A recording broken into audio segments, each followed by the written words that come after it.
All of our cabins in the museum have been hewn using axes. You hew a log for a couple reasons. You know, when you're making something out of a tree, the bottom part of the tree is always bigger than the top part of the tree. So when you're hewing your log, you're making it the same width. And every log that's on top of the other log is also the same width. So that's one thing you're doing. You're also making it straighter, and you're making it a lot tighter to be able to chink it. Now the other part that you're doing is you're removing the outer sap layer of the wood, and the sap layer usually brings insect and decay, so you're getting rid of that. And you're also making the log a lot lighter. You're taking about 30% of the log away. And you have to stack these up by hand, so removing weight is a good thing. But everything you're doing is going to make your building last longer. Everybody has kind of their own style. Some are just like this, where they're perpendicular, and there's others when the axe marks are on an angle, going across the log. And I tend to do it more on an angle if I'm standing behind the log, as opposed to standing on it. Now you have to establish a straight line for your hewing. So I have measured out a line and established a log width of 7 inches, which is kind of arbitrary.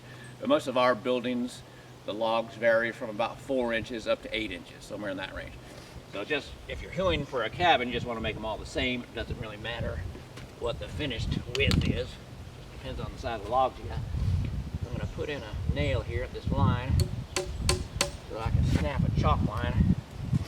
I'm using modern chalk, but in the old days you'd use charcoal instead, which is just ground up charcoal from a fire, and it works pretty good.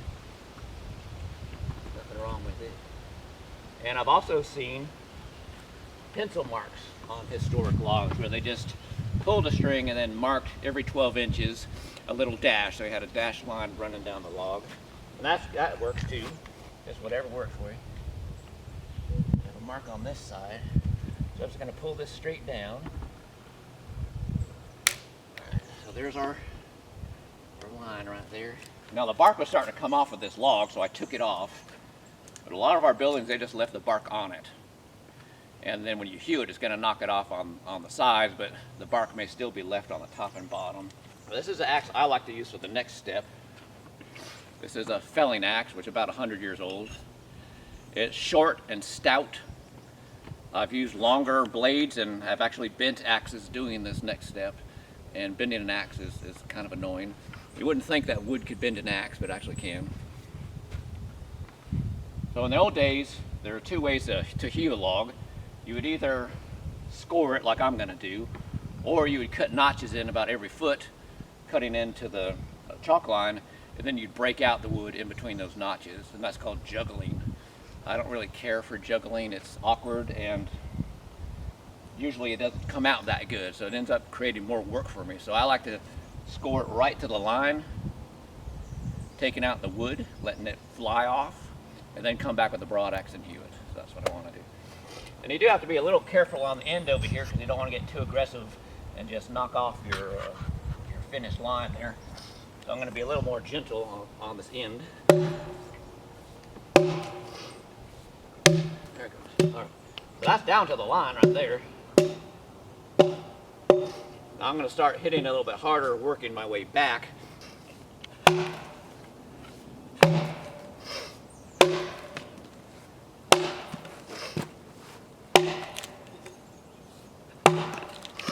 In the old days, all the railroad ties were made by hand, and that's how people earned a little money around here, was by hewing railroad ties.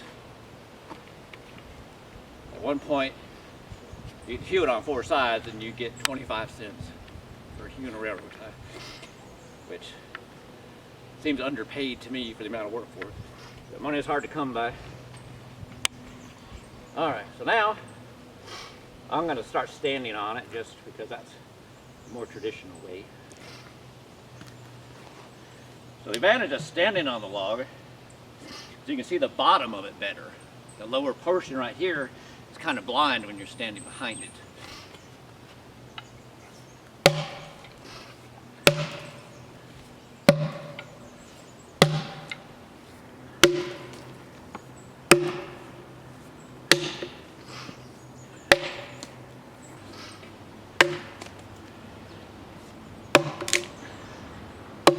Log's rolled a little bit, so it's not straight up and down anymore. Sorry.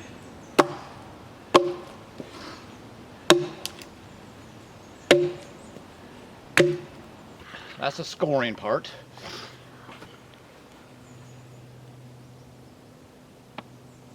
So the next step is to actually hew the log with the broad axe, and this is our broad axe right here. So the back of the broad axe is flat, and the front, the shiny part, has a beveled edge on it, so it's a single beveled tool. The flat goes against the log, and we really drop this down. We're not swinging it like the other axe. It's going against the grain, really across the grain, and we're trying to follow that chalk line. You can start at the top and go to the bottom, start at the bottom, go to the top. It kind of just depends on what you want to do. It needs to have a curved handle so you don't hit your knuckles when you're doing this. So this has a curved handle.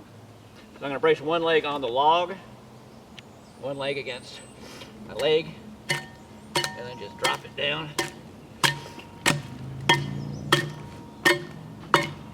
Let the tool do the work. Really, you're just dressing up the log right now.